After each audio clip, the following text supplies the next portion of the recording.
Assalamualaikum teman-teman.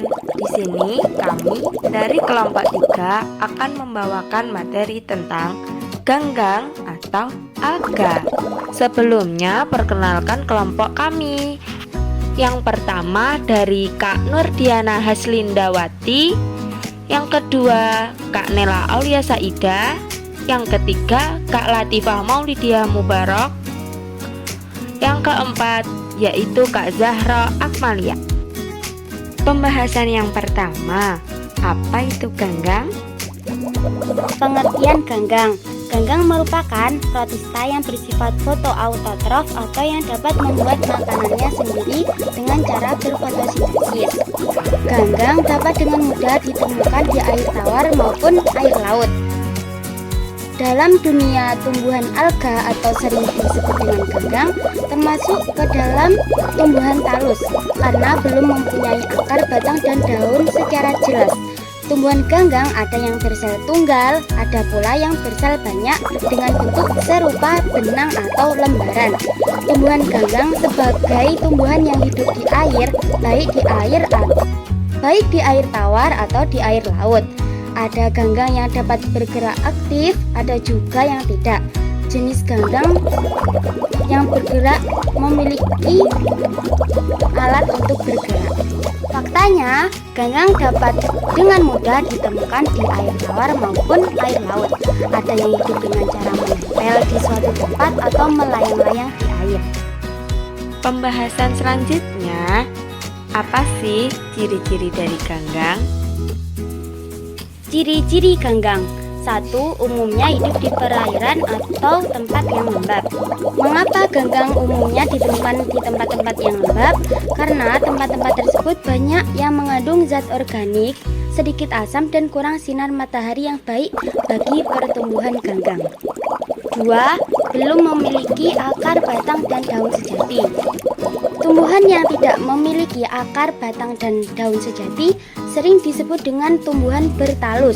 Tumbuhan ini tidak dapat dibedakan mana akar, batang, dan daun karena tidak memiliki organ yang sejati. 3. Uniseluler atau multiseluler. Yang dimaksud uniseluler ialah organisme bersel satu atau organisme ataupun makhluk hidup yang terdiri dari satu sel tunggal. Organisme uniseluler dapat berupa koloni maupun hidup secara individual. 4. Alat gerak berupa flagea atau sering disebut dengan bulu cambuk yang berjumlah satu atau lebih. Flagea adalah alat gerak berbentuk cambuk pada sejumlah organisme bersel satu. Suatu individu dapat memiliki satu atau lebih flagea. Contohnya pada alga bersel satu. 4. Alat gerak berupa flagea atau bulu cambuk yang berjumlah satu atau lebih. Si flagea menjadi alat gerak pada sejumlah organisme bersel satu. Yang kelima, memiliki organ inti atau plastida. Plastida secara umum berperan penting sebagai tempat berlangsungnya fotosintesis tumbuhan. Salah satu organ yang hanya dimiliki oleh tumbuhan saja untuk menunjang perkembangan dan pertumbuhan. Plastida atau plastid dikenal dalam bentuk yang paling umum sebagai kloroplas. Yang keenam, mempunyai klorofil atau zat hijau daun. Klorofil atau zat hijau daun adalah pigmen yang dimiliki oleh berbagai organisme dan menjadi salah satu molekul berperan utama dalam fotosintesis. Klorofil memberi warna hijau pada daun atau tumbuhan hijau ataupun alga hijau. Selanjutnya, ayo kita belajar tentang struktur ganggang atau alga. Kemudian yaitu struktur ganggang. Yang pertama yaitu ada sitoplasma, merupakan cairan di dalam sel yang mengelilingi nukleus dan menjadi tempat untuk organ sel menjalankan fungsinya. Kemudian ada sitoplasmic strand, itu hampir sama dengan sitoplasma yang tapi lebih kecil untuk jalan menuju nukleus. Nah, kemudian apa itu nukleus? Nukleus itu yaitu organ inti dan terbesar dalam sebuah sel. Nah, nukleus ini berfungsi sebagai pusat komando yang menyimpan materi genetik dan mengontrol pertumbuhan dan reproduksi sel. Kemudian ada kloroplas, adalah bagian dari plastid yang mengandung klorofil.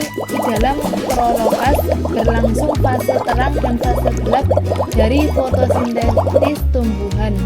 Kloroplas terdapat pada hampir seluruh tumbuhan, tetapi tidak umum dalam semua sel. Bila terdapat kloroplas, tiap sel dapat memiliki satu sampai banyak plastid. Kemudian ada pirenoid. Kemudian di dalam kloroplas tersebut terdapat butiran padat yang disebut pirenoid yang berfungsi untuk pembentukan tepung. Kemudian ada mucilage. Mucilage yaitu lendir atau zat kental dan lengket yang diproduksi oleh hampir semua tanaman dan beberapa mikroorganisme. Kemudian ada cell wall. Cell wall yaitu atau dinding, atau bisa juga disebut dengan dinding sel, yaitu memberi bentuk sel tumbuhan, melindungi bagian dalam sel dari pengaruh lingkungan, dan menjaga sel tumbuhan agar tidak pecah akibat masuknya air secara berlebihan. Kemudian ada plasma membran atau bisa disebut membran sel, adalah membran semi-permeabel pada sebuah sel yang mengelilingi dan membungkus isi sitoplasma dan nektoplasma. Membran sel ini memisahkan sel dari cairan interstisial di sekitarnya. Pembentukan membran sel dilakukan dengan bahan dasar berupa lipoprotein yang dibentuk oleh lemak dan protein. Kemudian yang terakhir ada vakuole.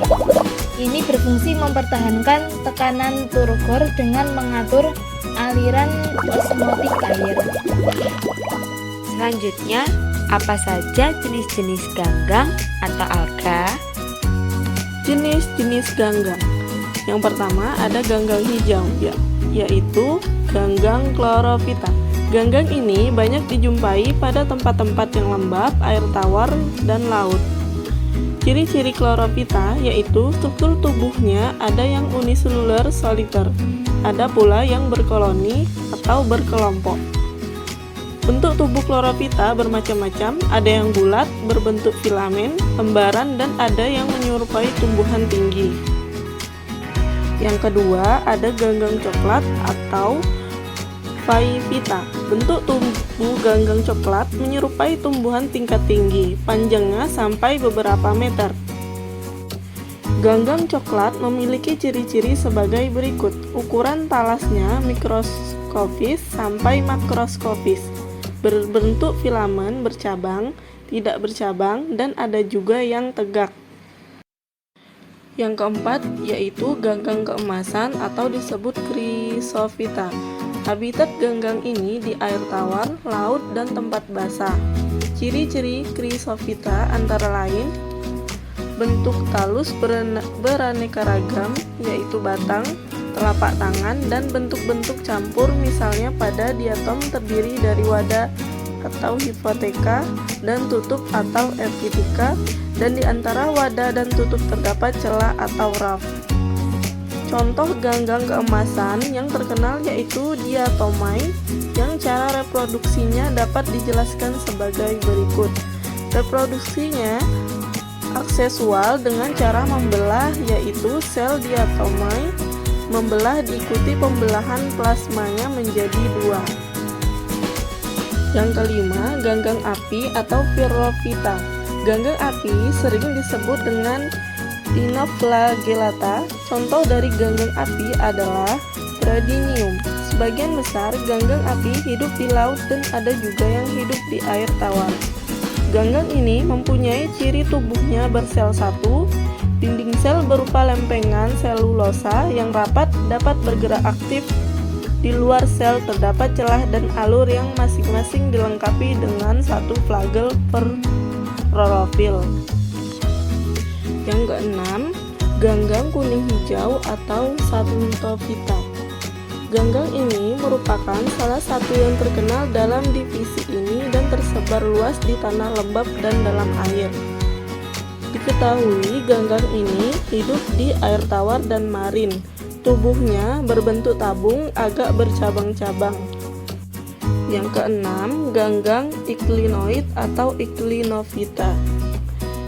Iclinophyta atau Iclinoid berasal dari bahasa Yunani yaitu iu atau artinya sejati dan glin yang artinya mata. Dinamakan Iclinophyta karena organisme yang termasuk dalam kelompok ini memiliki bintik mata atau stigma berwarna merah yang dapat menangkap cahaya. Yang terakhir, yang kedelapan, yaitu ganggang biru hijau atau yang terakhir atau yang kedelapan yaitu ganggang biru hijau atau disebut Cyanobacterium. Ganggang biru hijau adalah sekelompok bakteri. Ganggang menghasilkan pigmen berwarna biru hijau yang tinggi protein, besi, dan mineral lainnya. Mereka tumbuh di air asin dan beberapa danau di air tawar besar. Beberapa jenis ganggang biru hijau dapat hidup dalam ekosistem buatan atau di budidaya. Namun sebagian lagi tumbuh di lingkungan alami sehingga rentan terkontaminasi. Yang kedelapan yaitu ganggang biru hijau atau disebut Cyanobacterium. Ganggang biru hijau adalah sekelompok bakteri. Ganggang menghasilkan pigmen berwarna hijau biru yang tinggi protein, besi, dan mineral lainnya.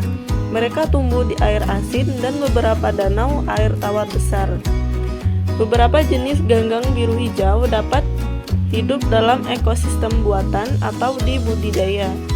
Namun, sebagian lagi tumbuh di lingkungan alami sehingga rentan terkontaminasi. Selanjutnya, bagaimana cara reproduksi ganggang hijau? Kemudian yaitu reproduksi ganggang hijau pada ulva life cycle. Ganggang ini ditemukan di dasar perairan laut dan menempel di dasar. Bentuk seperti lembaran daun, berkembang biak secara vegetatif dengan menghasilkan spora. Dan spora tumbuh menjadi ulva yang haploid.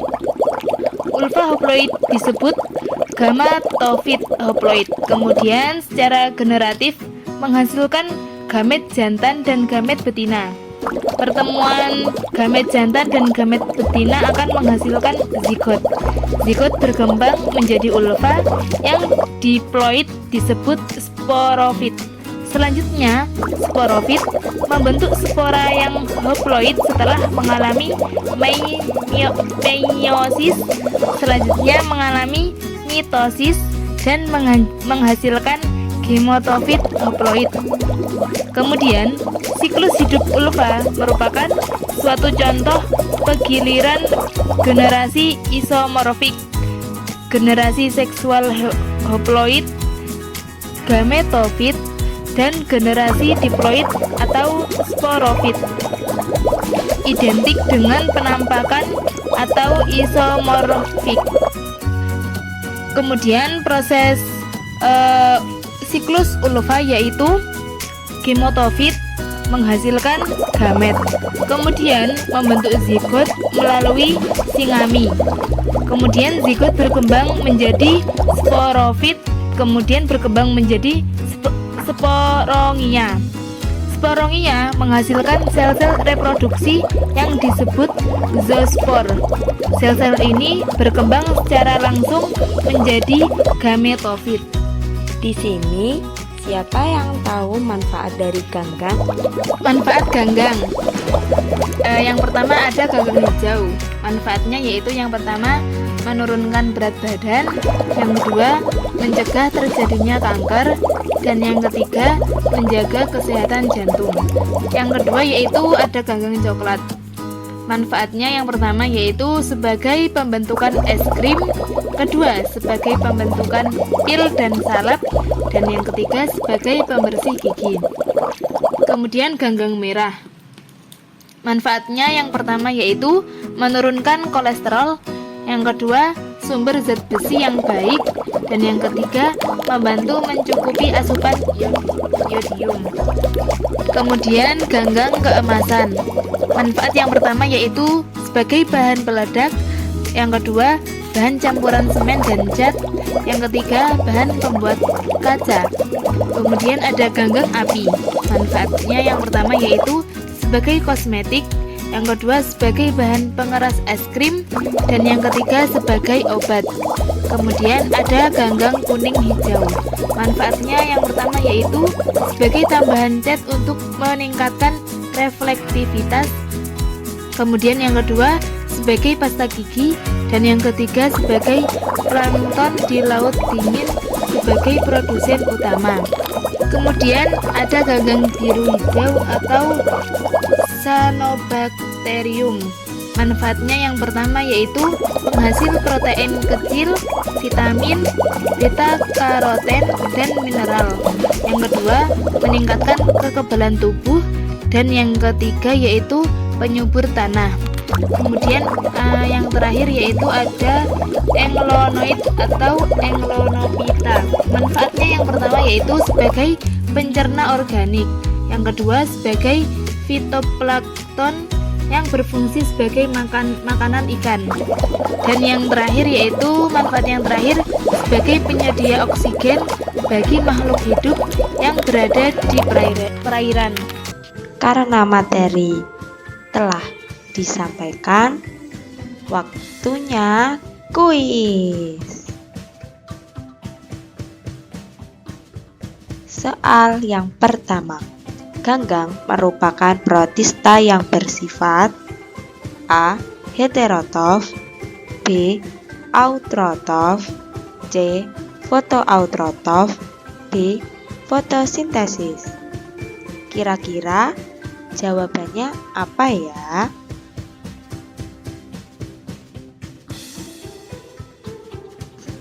Jawabannya adalah C. Fotoautotrof. Karena ganggang dapat membuat makanannya sendiri dengan cara berfotosintesis karena memiliki klorofil. Soal selanjutnya. Soal yang kedua. Di bawah ini yang bukan merupakan ciri-ciri dari ganggang adalah A. Umumnya hidup di perairan atau tempat yang lembab, B. Belum memiliki akar, batang, dan daun sejati, C. Uniseluler atau multiseluler, D. Tidak memiliki organ inti dan plastida. Teman-teman, kira-kira jawabannya A, B, C, atau D? Mari kita lihat. Jawabannya adalah D. Tidak memiliki organ inti dan plastida. Karena ganggang memiliki organ inti yang disebut dengan nukleus dan plastida tempat penyimpanan makanan dari fotosintesis. Selanjutnya, soal yang ketiga. Sebuah struktur reproduksi yang menghasilkan spora disebut A. Sporagium, B. Membran sel, C. Zoospora, D. Sporangia.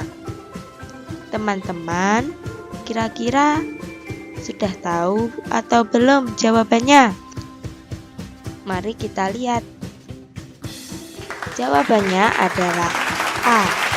Sporangia. Karena sporagium pada ganggang memiliki fungsi sebagai tempat pembentukan dan penyimpanan spora. Selanjutnya, soal yang keempat. Di bawah ini yang termasuk dari ganggang hijau berbentuk lembaran adalah A. Chlorococcum sp, B. Silamidomonas sp, C. Ulva sp, D. Oidogonium sp. Sudah tahu jawabannya teman-teman? Mari kita lihat tebakannya benar atau salah. Jawabannya adalah C. Ulva sp. Ulva sp adalah salah satu jenis ganggang hijau yang berbentuk lembaran selain cara yang hidupnya di air tawar. Selanjutnya, soal yang kelima.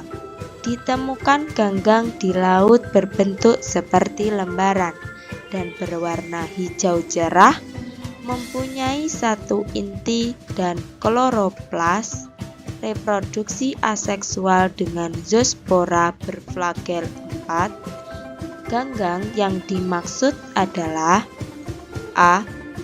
Ulva, B. Spirogyra, C. Oedegorium, D.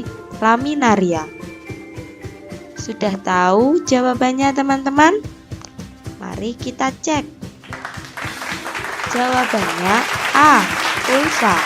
Ulva termasuk ganggang hijau atau Chlorophyta yang hidup dengan subur di perairan dangkal, terutama di pantai yang berbatu. Selanjutnya, soal yang keenam. Spirulina merupakan alga yang bisa digunakan sebagai sumber makanan di masa yang akan datang. Alga tersebut termasuk kelompok alga A. Keemasan, B. Hijau biru, C. Merah, D. Coklat. Sudah bisa ditebak jawabannya, teman-teman? Bagaimana? Mari kita cek. Jawabannya adalah B. Hijau biru. Karena spirulina memiliki pigmen klorofil yang berwarna hijau dan vicocyanin yang berwarna biru. Selamat, kalian telah berhasil mengerjakan kuis. Kami dari kelompok 3 mengucapkan terima kasih dan kurang lebihnya mohon maaf. Wassalamualaikum warahmatullahi wabarakatuh.